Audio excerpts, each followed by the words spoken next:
Welcome back to the channel, everybody. This is Each One, Reach One, hoping to teach and reach one with another lesson, Lord willing. As always, all praise, honor, and glory to my Father, Abba Yahweh, to my King, Hamashiach Yahushua. I thank you guys for being here. I appreciate your time. I don't want to waste too much time, so let's get into it. We're going to begin with our disclaimer because we are getting into prophecy today. And every time we get into prophecy, we go into the Old Testament. I want to get the disclaimer because it has to be said, because I'm not just making videos, for those who are in the Awakened Israelite community, although these are for you as well. But I'm not only making videos for you these days because I've been given a commission to now spread my wings and do more than just speak to those who are already in the awakened community. Now we have many brothers and sisters who are not awakened yet, and we still got to fish for them. Fishing season is not over. And then there are those of the Gentiles who need to hear this word as well. Everybody needs to be given the opportunity to accept or reject the gospel, the true scriptures, right? Not the Christian interpretations. No, the true scriptures as given by the Most High God in his intended fashion. All right. So Numbers 23, verse 19. God is not a man that he should lie, neither the son of man that he should repent. Hath he said, and shall he not do it? Or hath he spoken, and shall he not make it good? So he's establishing the fact that his word is concrete, that whatever he says he's going to do, he intends to do it, and he will do it. He wants us to know that without question, everything that proceeds out of his mouth, everything that he says he's going to do, everything that he purposes, it shall be done. That's supposed to be our strength. The strength of our faith is being able to trust in his word because we know that his word is good. His prophecies and his promises are a comfort, and they are how he validates himself.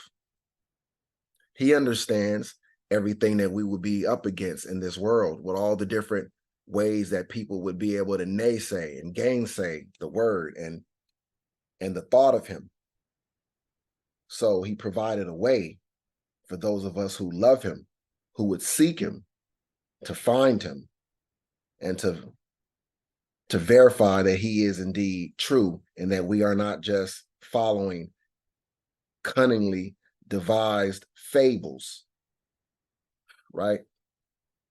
So the prophecies are the way that we know that he is true.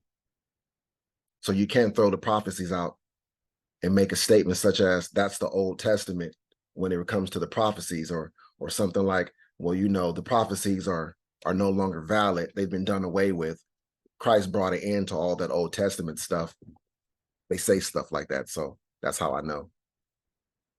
Isaiah 14:24. The Lord of hosts has sworn, saying, surely as I have thought, so shall it come to pass. And as I have purposed, so shall it stand. For the Lord of hosts hath purposed, and who shall disannul it? And his hand is stretched out, and who shall turn it back?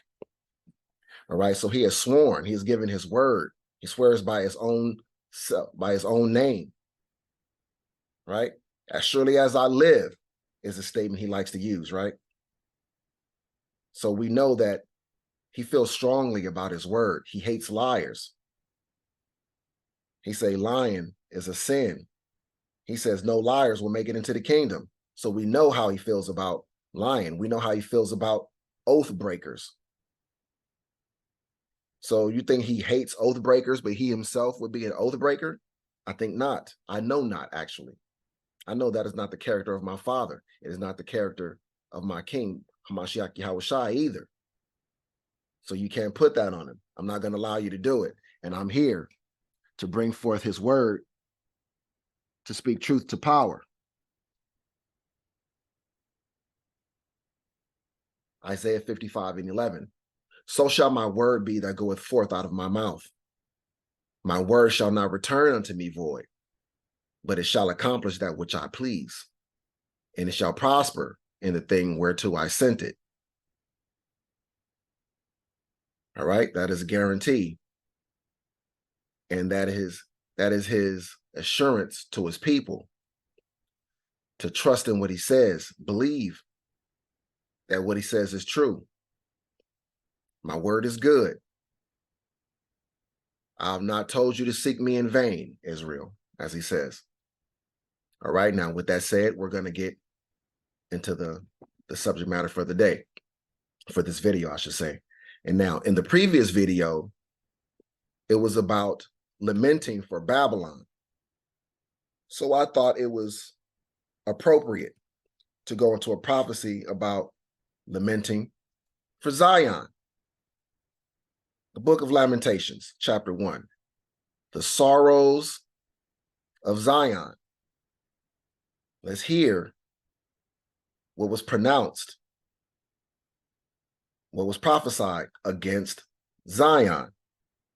All right. How doth the city sit solitary, that was full of people?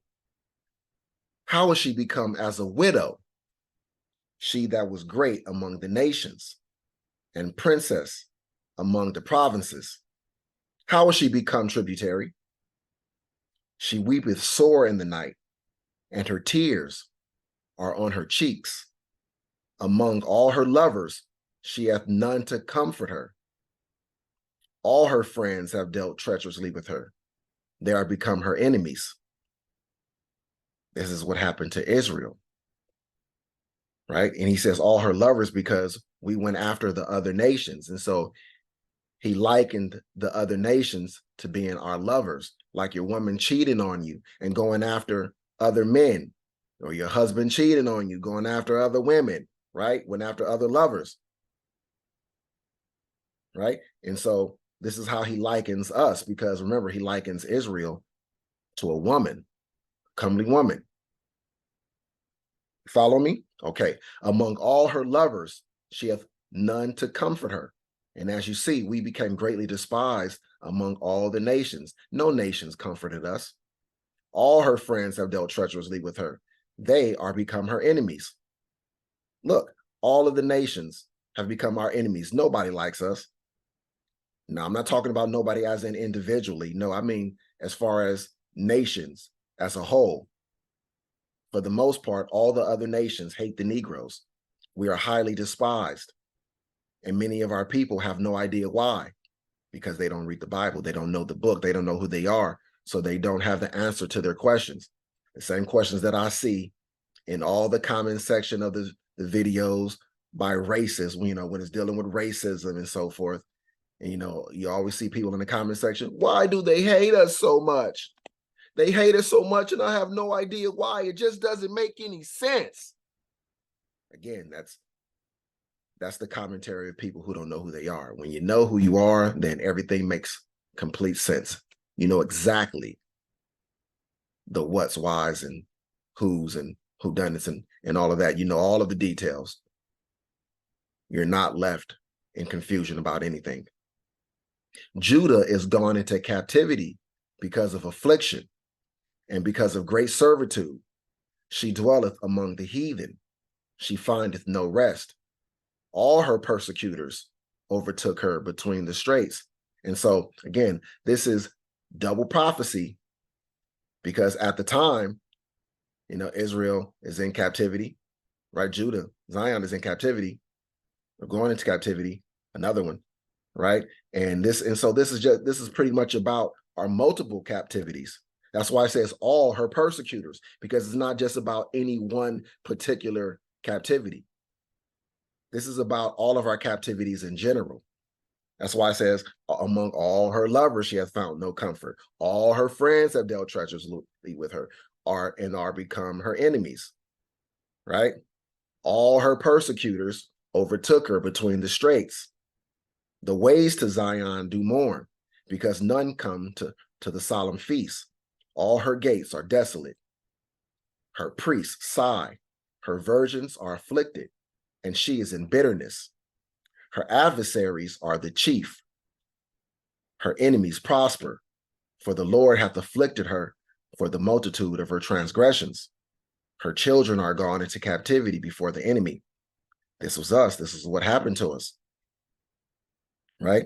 And if also you study history, study the stories, and you learn about the stories about how our children were led into captivity, right? Not just the nation being led into captivity, but there were instances where, our people were being starved to death.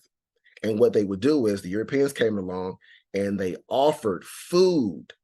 They lured the children onto the ships with the promise of food, sustenance. They got them on the ships and then set sail. They left, they took off with them while their parents were running after the ships, crying, lamenting for their children that were taken into captivity. We literally fulfilled the prophecies in this book. Only many people don't know because they don't know that we're the Israelites, and two, real history has been hidden. The true history of the world, the true history of my people has been covered up. That's why most people don't even understand. They can't connect these dots. And from the daughter of Zion, all her beauty is departed. Her princes are become like harts that find no pasture, and they are gone without strength before the pursuer. Again, those Israelis, they don't fit these prophecies. This didn't happen to them, but I know for a fact that you guys can connect this to the Negroes. This is what happened to the Negro people, to the Black people, right? And the reason why I keep saying Negroes instead of Black is because even though Negro and Black are literally the same thing, it's just a Spanish word for Black. But the difference is that the Israelites in Spain were called Negroes.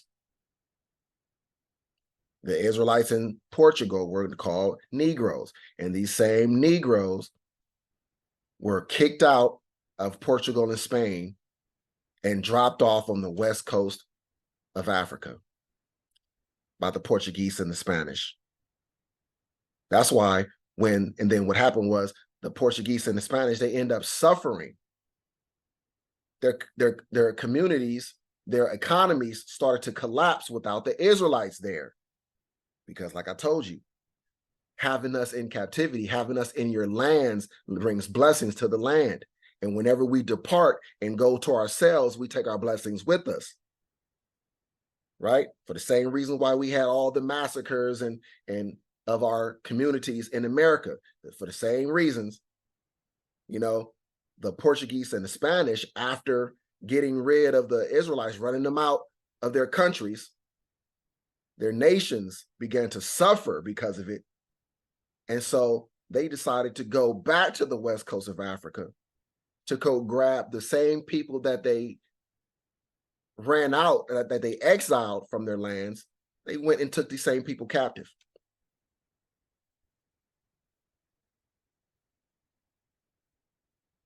They were bent on prospering one way or another. They decided it didn't make sense to try to bring the Israelites back into their land. Like, hey, we went through this big to-do to kick them out. We got to find a way to prosper off of them and benefit off them without bringing them back into our land. The transatlantic slave trade was born. Right? Okay, so Jerusalem remembered in the days of her affliction and of her miseries all her pleasant things that she had in the days of old, when her people fell into the hand of the enemy, and none did help her. The adversary saw her and did mock at her Sabbaths. Jerusalem hath grievously sinned, therefore she is removed. All that honored her despise her, because they have seen her nakedness. Yea, she sigheth and turneth backward. Her filthiness is in her skirts. She remembereth not her last end. Therefore she came down wonderfully. She had no comforter. O Lord, behold my affliction, for the enemy hath magnified himself. The adversary hath spread out his hand upon all her pleasant things, for she hath seen that the heathen entered into her sanctuary, whom thou didst command that they should not enter into thy congregation. All her people sigh. They seek bread. They have given their pleasant things for meat to relieve the soul. See, O Lord, and consider, for I am become vile. Is it nothing to you, all ye that pass by? Behold, and see if there be any sorrow like unto my sorrow, which is done unto me, wherewith the Lord had afflicted me in the day of his fierce anger. From above hath he sent fire into my bones, and it prevaileth against them. He hath spread a net for my feet. He hath turned me back.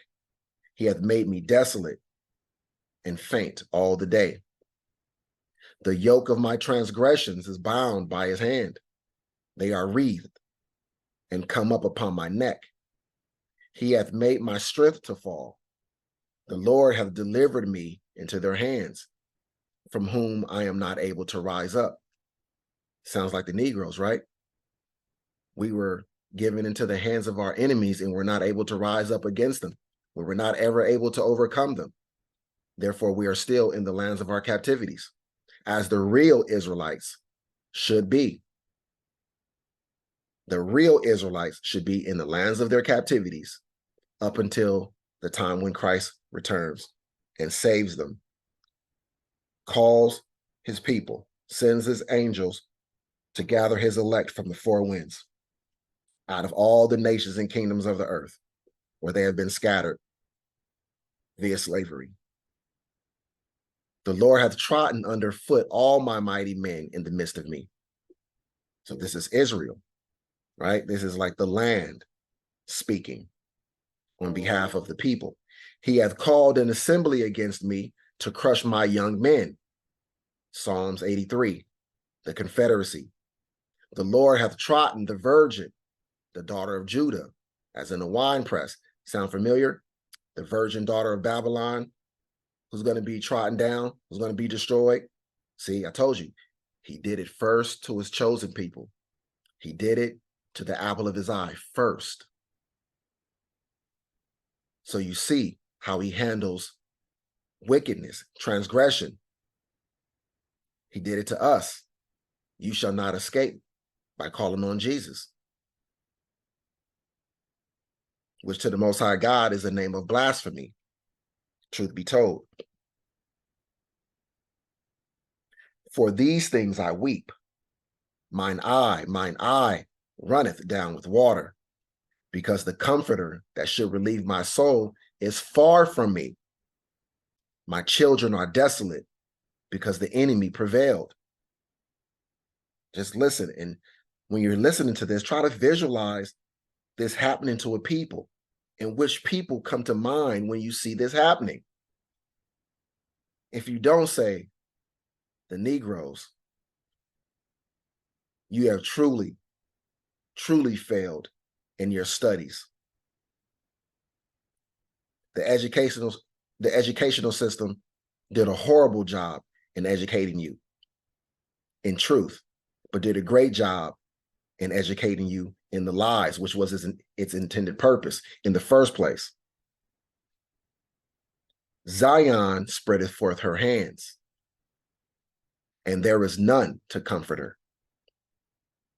So the real Israelites should be a people who are constantly being afflicted, even still to these last days, because the prophecy is that there is none to comfort her. So that means they shouldn't have got any help. No nation should have come and rallied for them and taken them and given them a land of their own. That's comfort. Coming to their aid and, sending billions of dollars yearly. That's comfort. But the scriptures say none comforts Zion. The Lord hath commanded concerning Jacob that his adversaries should be round about him. Jerusalem is as a menstruous woman among them. So again, another way to be able to identify Israel. Jerusalem, the Israelites would be as a menstruous woman among their enemies. What does that mean? Meaning cast off, treated as filthy, disgusting, something to throw away, something you don't want to touch. That's how the real Israelites are supposed to be treated in the world right now. This is prophecy. The Lord is righteous, for I have rebelled against his commandment. And this is what we're supposed to understand, Israelites, that the Most High God, he's righteous. We rebelled against his commandment, so we deserve what happened to us. And Gentiles, when he turns and does the same thing to you, you have to admit that he is righteous still. He is righteous for his judgment against you. Hear, I pray you, all people, and behold my sorrow. My virgins and my young men are gone into captivity. Again, sounds a lot like what he said was going to happen to the daughter of Babylon, right? He says, my virgins and my young men are gone into captivity. Those other people who call themselves Israel right now to this day, they will tell you they've never been in captivity. They've never gone into slavery. They'll tell you about a Holocaust, but that wasn't captivity. That wasn't a slavery. They didn't go into a worldwide slavery. They didn't go into slavery after slavery after slavery to many different nations. So they don't bear the record of being the Israelites. They don't fit prophecy. Verse 19, I called for my lovers, but they deceived me. My priests and mine elders gave up the ghost in the city while they sought their meat to relieve their souls. They gave up the ghost in the city means they were killed. They died. Behold, O Lord, for I am in distress. And think about it. Our priests were killed, but these people say that, most of them, they come from priestly lines. And how so? How so? Behold, O Lord, for I am in distress. My bowels are troubled. Mine heart is turned within me, for I have grievously rebelled. Abroad the sword breatheth. At home there is as death. They have heard that I sigh. There is none to comfort me. All mine enemies have heard of my trouble. They are glad that thou hast done it. This is what happened to the Negroes. All of these nations came against us. And they knew that we were the Israelites. And they knew that the fact that they were able to prevail against us, the fact that they were even able to locate his hidden ones, it meant that the Most High had turned his back on us. He had turned his face away from us, and that they were given the go-ahead and the ability, the knowledge, the wisdom, the understanding, the weaponry, the technology